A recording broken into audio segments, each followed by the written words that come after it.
Fala aí galera, tudo bem? Quem fala com vocês aqui é o Eduardo e neste vídeo eu vou te mostrar a minha análise sobre Zelda Tears of the Kingdom, um game de 2023 que chegou com um hype enorme, prometendo elevar a experiência de jogo às alturas, com novas mecânicas e um mundo ainda maior, com mais inimigos, mais possibilidades e ainda mais semente de Koroks.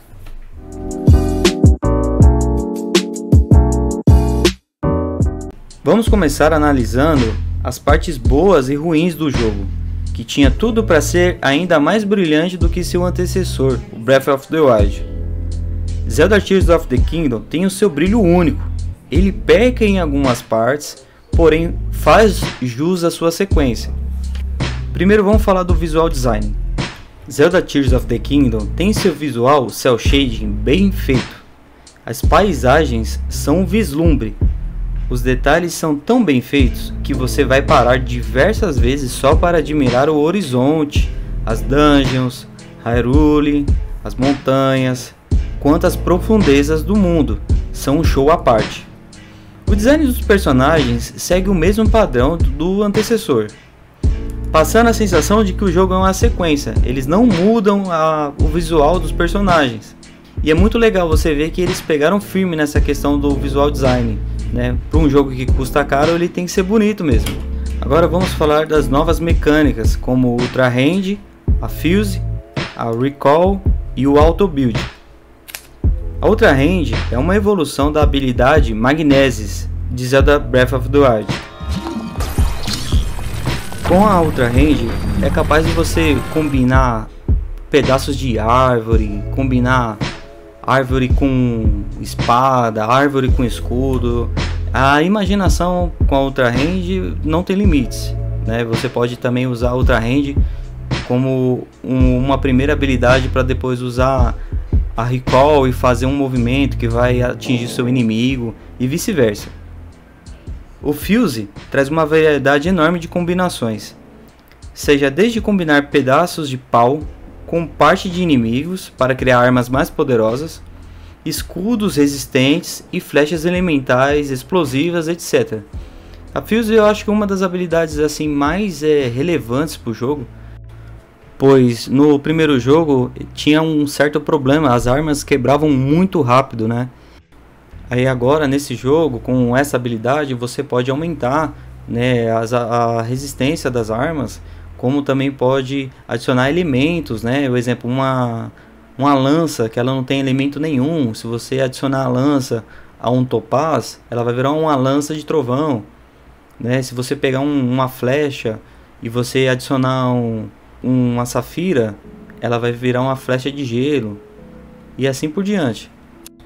A habilidade Recall é uma habilidade fundamental para avançar na história. Basicamente ela faz com que o tempo volte e determinado item retroceda o percurso que fez, fazendo com que possamos utilizar isso a nosso favor. No decorrer do jogo, diversas vezes algumas pedras vão acabar caindo do céu, e se você utilizar essa habilidade e subir em cima da pedra, você consegue atingir lá o topo do céu e depois acessar novas áreas no jogo. Por exemplo, se você tiver que passar por algum lugar que algum pedaço de pau ou plataforma passou, você consegue ativar essa habilidade e fazer com que ela volte no tempo, você subir em cima daquele item e avançar junto, conseguir acessar o final da dungeon ou algum lugar que você esteja. E por último nós temos a habilidade Auto Build. A Auto Build como que funciona? Ela faz com que você economize tempo para reconstruir as construções que você já fez com as peças Zonai. Ele deixa salvo suas últimas criações e permite que você as crie com um único comando, utilizando umas pedras que você encontra no subsolo de Hyrule. E ele é muito útil no decorrer do jogo, porque você não vai ter paciência de ficar toda hora reconstruindo a mesma coisa, seja aquele aviãozinho ou alguma arma específica que você queira fazer. Ela é uma mão na roda. Se tem uma coisa que eu gostei em Zelda Tears of the Kingdom, são as habilidades dos campeões. Cada um dos campeões eles vão oferecer uma habilidade única, e é muito legal você utilizá-las. Por exemplo, o Sidon ele oferece um escudo d'água E quando você ataca, né, com esse escudo d'água ativado, ele vai fazer uma espécie de uma onda que ela sai levando tudo que tem pela frente. Por exemplo, se você for enfrentar o boss, né, que tá assolando lá o pessoal do Zora, ele não tem como você ganhar dele, né, do boss, porque ele fica soltando lama e você precisa dessa habilidade do Sidon para você conseguir atacar e tirar a proteção do mestre, né? Então é muito útil, né? Meio que vira um escudo, que no primeiro jogo era o Daruk que oferecia pro Link. E tem a Riju, né, que é a campeão lá dos Gerudo, que ela oferece um forte trovão, né? Quando você ativa a habilidade com ela, ela vai fazer um campo e conforme você acertar a flecha, no lugar onde você acertar a flecha, ela vai soltar um trovão, né, que vai deixar o inimigo eletrificado e você consegue ir lá atacar o inimigo, né, acabar com ele. Tem também o Tulin da Vila dos Rito, que ele oferece um forte sopro de ar que ajuda Link a ir mais rápido no paraglider, né? Se você estiver utilizando ele no solo, todos os inimigos que estiver na frente do Link vão ser empurrados pelo ar, né, podendo cair de precipícios, né, e acabar com os inimigos. É bem útil. Tem também o Yunobo, que ele é da tribo dos Goron, que ele sai girando e deixa um rastro de destruição e explode contra os inimigos. Se você estiver usando um carrinho, né, alguma construção do Zonai que ela consiga meio que funcionar como um carro, ele sempre vai parar na frente do carro girando e você consegue mirar e atirar nos inimigos com ele, né? Se você também estiver num avião, ele consegue toda hora ficar girando lá e você consegue acertar os seus inimigos de longe. De todas as habilidades dos campeões, a do Yunobo é a melhor, é a que eu mais gostei. Ela é muito útil se você tiver que usar a bomba, né, que eles tiraram do jogo por algum motivo, né, que você conseguia usar a todo momento. O Yunobo ele consegue cumprir com maestria esse papel. Ele funciona muito bem. E por último tem a Mineru, que é um robô que você encontra ele lá no subsolo. Como que funciona? Ele vai te ajudar, né? Você consegue invocar ele vai lá e bate nos inimigos, né? E se você quiser utilizá-lo, é só apertar o A próximo dele que você monta nele e você consegue fazer as fusões, né? Com espada, com o que tiver no cenário que ele vai utilizar para bater com a mão esquerda, a mão direita. Se você colocar também uma turbina nas costas dele, ele consegue sair andando bem mais rápido, né? O legal de você ter esse campeão é que você consegue explorar as profundezas de Hyrule sem ser afetado pela malícia lá do Ganon, né? Se você encostar, você já começa a perder vida, então você consegue utilizar ela de boa lá e explorar as profundezas com tranquilidade. Agora falando sobre a história principal. Quando nós terminávamos, né, o primeiro jogo, que você luta contra aquela primeira fase do Ganon, né, e depois vem aquele javali, você acha que ali você está enfrentando o Ganon, né, ele por si só. E no trailer da continuação do jogo, você percebe que na verdade aquele não era o Ganon, né? Ganondorf ele aparece no começo da história, né, de Tears of the Kingdom, lá no subsolo do castelo. Então, acho que assim, no decorrer do jogo inteiro, a forma como essa construção da primeira parte da história, você descendo com a Zelda pelas profundezas do castelo, né, a Zelda ficando surpresa com algumas coisas que tem lá embaixo, é um ponto muito forte, porque você já começa o jogo tenso, né, você já não sabe o que esperar. Aquela parede que tem a história contando o passo a passo de Hyrule, né, a população do Zonai, ela é fundamental para colocar o jogador já no íntimo da história, para o jogador já estar esperando alguma coisa. Então esse ponto da história, o desenrolar dela no decorrer do jogo é muito legal, entendeu? Você não sabe ao certo o que aconteceu, porque depois ali do começo Link perde, né? Você perde todos aqueles corações, a Master Sword ela é completamente destruída. E para você recomeçar isso é um pouco complicado, porque você não sabe para onde a Zelda foi, o que está acontecendo. Você está no maior céu possível, né, tentando descer, e nisso daí vai desenrolando a trama, né, você vai conhecendo um pouquinho do Zonai, vai voltando a se inteirar com aquele universo, e isso é muito legal, é um ponto muito forte da história. Agora falando sobre os chefes, não adianta negar, os jogos de Zelda sempre tem chefes que são autênticos, E em Tears of the Kingdom não é diferente.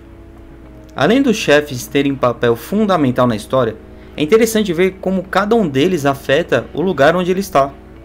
Por exemplo, no Water Temple, tem um chefe que joga lama e atrapalha a vida do Zora. Então por onde você anda do reinado dos Zoras, você vai ver que tá tudo cheio de lama e tá atrapalhando a vida de todos os habitantes de lá.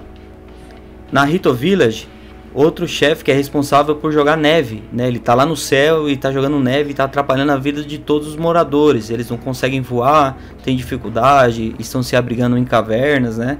E quando você derrota os chefes, é muito legal e gratificante você ver como cada um dos vilarejos fica livre da assolação que aquele boss estava causando, né? No caso dos Zoras, todo o reinado dos Zoras ele acaba com a lama, então eles voltam a nadar numa boa.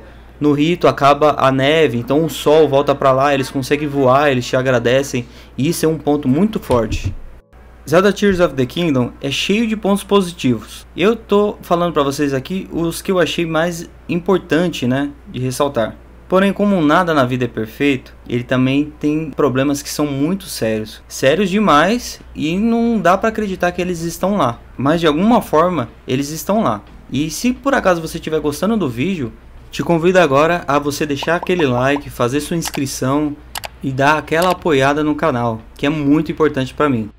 Então, vamos começar com a primeira coisa que eu não gostei, né? Eu acho que ela é uma habilidade legal e tal, mas dentro de Tears of the Kingdom ela não funciona bem. É uma das habilidades do Link que se chama Ascend, a bendita habilidade Ascend. Como que se desbalanceia um jogo com uma habilidade? Como que você faz para a parte do jogo que é considerada a mais importante, que se chama exploração, ser prejudicada com uma habilidade? Pois bem, te apresento a Ascend. Ascend, ela faz com que você não precise se esforçar nada para escalar algumas montanhas ou sair de alguma caverna, algum lugar que esteja te enchendo o saco. Essa habilidade te faz questionar o porquê de alguns bosses, né, ficarem tão fáceis de serem derrotados. Tipo, ninguém viu que dava para fazer alguns glitches, alguma coisa que fosse prejudicar a jogabilidade. Eu acredito que se não tivesse essa habilidade, Tears of the Kingdom seria outro jogo. Por exemplo, em Breath of the Wild, a grande aventura era você explorar o cenário.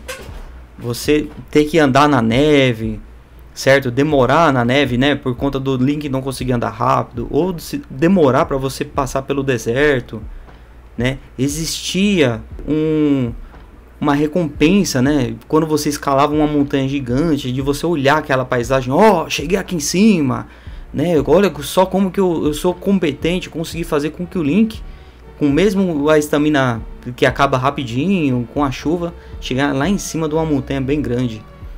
Isso em Tears of the Kingdom não tem, porque é só você entrar embaixo de algum lugar que a habilidade ela funciona e você sai em cima da montanha. E que graça que tem isso? Será que alguém lá dentro do estúdio de Zelda não se tocou que ia acabar com praticamente 70% da diversão, que é a exploração?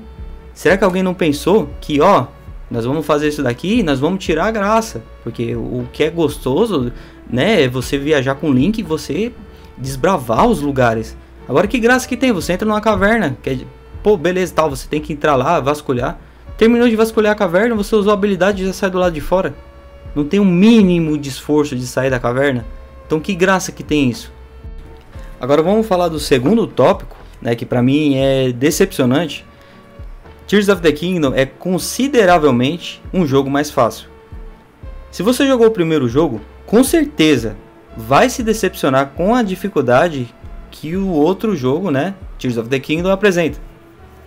Não é somente pela dificuldade dos chefes que é facilitada.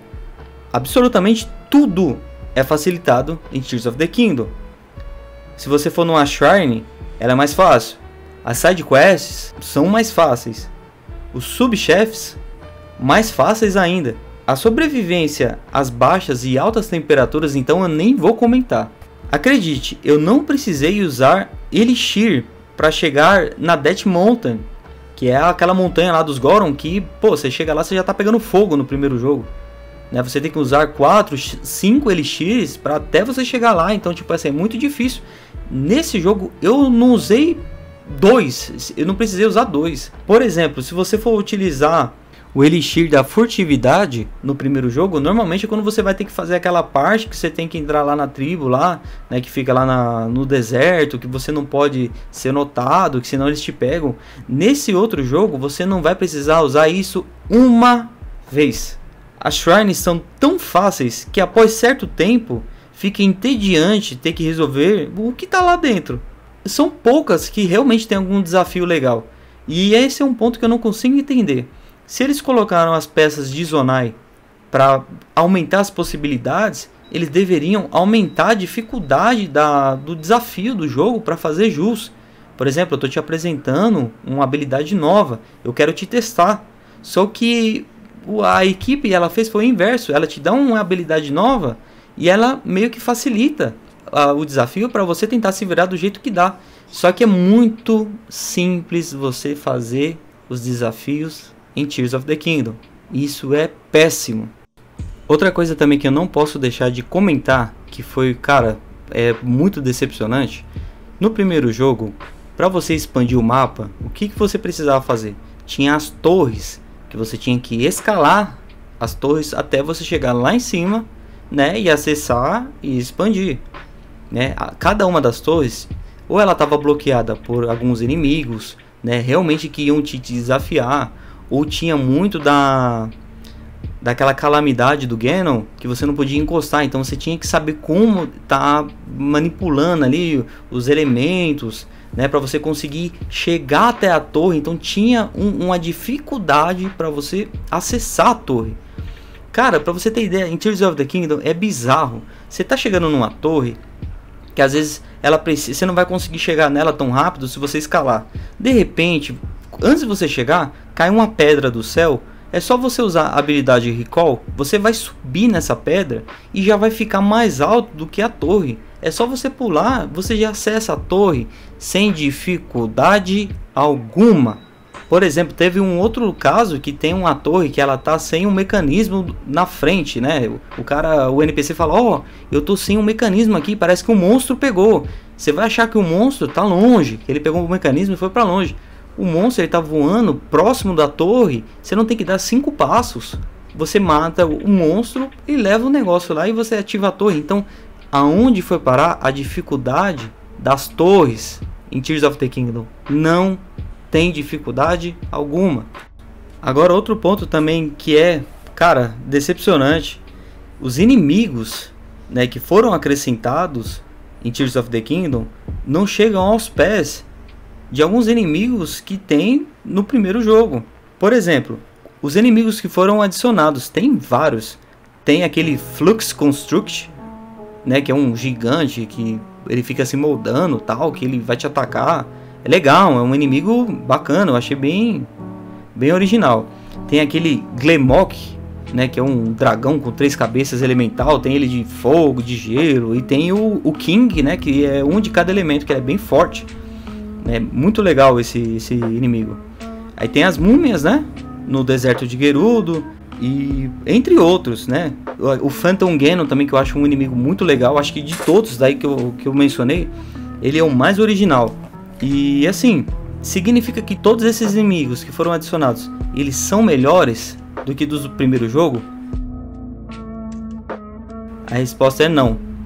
Por exemplo, qual que é o inimigo que foi retirado em Tears of the Kingdom, que foi um carrasco no primeiro jogo? Eram os Guardiões. Guardiões era aqueles seres que eles miravam em você de longe, e tinham uns que eles andavam nas patas, né? Então, conforme você tentava correr deles, eles corriam mais rápido que você e, cara, era um desespero, porque o tiro que eles mandavam na sua direção, se você não saísse do meio, você morria. Então, assim, diversas vezes eu morri lá e, cara, pra você fazer o parry de escudo é difícil, entendeu? Até hoje, quando eu tava jogando, eu tomei uns tiros lá e ainda continua sendo um inimigo bem desafiador. Até agora, o inimigo mais difícil em Tears of the Kingdom é o Lynel, né, que é aquele leão, né, que tem as 4 patas, que ele é super forte, super rápido, ele é bem difícil.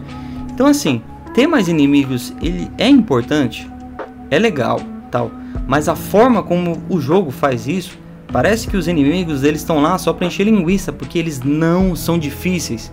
Eles não apresentam uma dificuldade pro jogador. Então tipo assim, você vai jogar, você vai matar eles lá, mas tipo, eles não vão fazer você morrer nenhuma vez. E tipo, se eles não vão fazer você morrer nenhuma vez, estão lá só pra encher linguiça, então por que eles estão lá? Não somente os inimigos, né, que são fáceis, como também os chefes. Eu achei os chefes de Tears of the Kingdom muito mais fáceis do que o do primeiro. Pra você ter ideia, do primeiro, as várias vezes que eu lutei contra todos os chefes, eu morri praticamente todos os mestres. Cara, tipo, cada um tinha uma forma de te desafiar. Seja lutando na água, seja lutando no vento, no fogo. E, tipo, no Tears of the Kingdom você não tem essa dificuldade. Tipo, o mestre tá lá, você começa a bater nele, né? Ele vai tentar te atacar, aí na metade do combate pra frente ele vai tentar apelar com você, né? Igual o primeiro jogo. Mas a questão é que, tipo, ele não tem um ataque assim que vai realmente acabar com você, né? Às vezes, dependendo de como você tiver, ele vai te matar, claro, né? Por conta da quantidade de corações. Mas né, não é algo que você vai se matar, tipo, é muito difícil de ganhar. Não, isso daí esquece. É fácil, o primeiro jogo é bem mais difícil e ponto final. E por último, o ponto assim que mais me desapontou é como eles deram pouca atenção para os acontecimentos com os campeões. Algo que eu notei muita diferença em relação ao primeiro jogo foi o desenvolvimento dos campeões que ajudam o Link. Conforme você os encontra, né, durante o jogo, todos pedem ajuda para enfrentar os atuais problemas da tribo.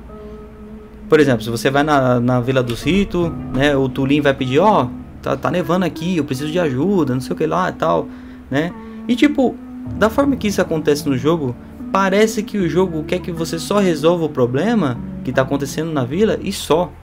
Tem um pouco de desenvolvimento, tipo, não explica o que aconteceu com o Tulin, quais foram as dificuldades que ele passou, sabe?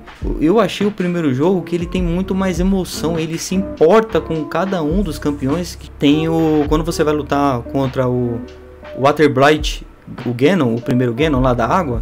Cara, você termina de lutar contra ele, tipo, tem uma cena lá que você vai, tipo, relembrar o que a Mipha falou com o Link. Então, tipo, você tá lá, tal, e ela falando, me desculpa, tal, eu me esforcei, mas eu não consegui, ele era muito forte, tal, mas você percebe na cena em si o quanto que ela transmite a sensação de que o personagem, né, o secundário, ele é tão importante quanto o primeiro. Entendeu? Que eles estão ali lutando com o Link, mas eles têm sentimentos, eles têm, sabe, eles tentaram, mas não conseguiram. Então, tipo assim, você fica sentido com a história.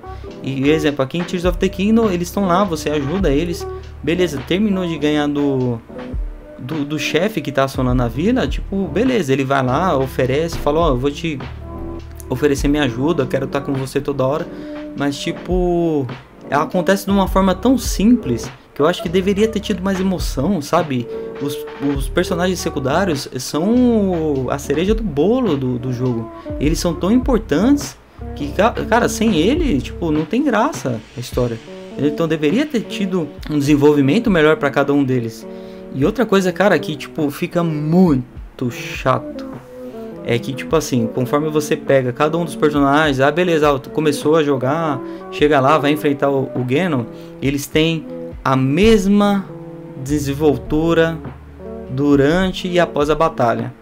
Por exemplo, quando você tá lá para entrar no Fire Temple, vem uma voz na cabeça lá do campeão, né, do Yunobo, e fala assim, é o campeão ancestral que tá tentando falar para ele o que ele tem que fazer. Aí toda vez que você ganha do chefe, vem a mesma cutscene, né, a mesma cena, e mostra que o campeão daquele vilarejo, né, tentou lutar contra Ganon e perdeu. Beleza, se isso fosse só uma vez, não seria chato.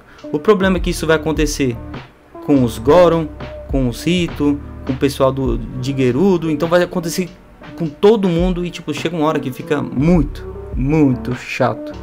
Sabe, eles poderiam ter feito diferente, eles poderiam ter colocado, por exemplo, uma cena que mostrasse, tipo assim, a interação, né, de uma forma diferente com cada um dos personagens secundários. Seria mais válido, mas cara, ficar repetindo a mesma coisa significa que parece que eles estão tentando, sabe, preencher alguma coisa só pra seguir em frente, sabe? Não deram a atenção que os campeões mereciam.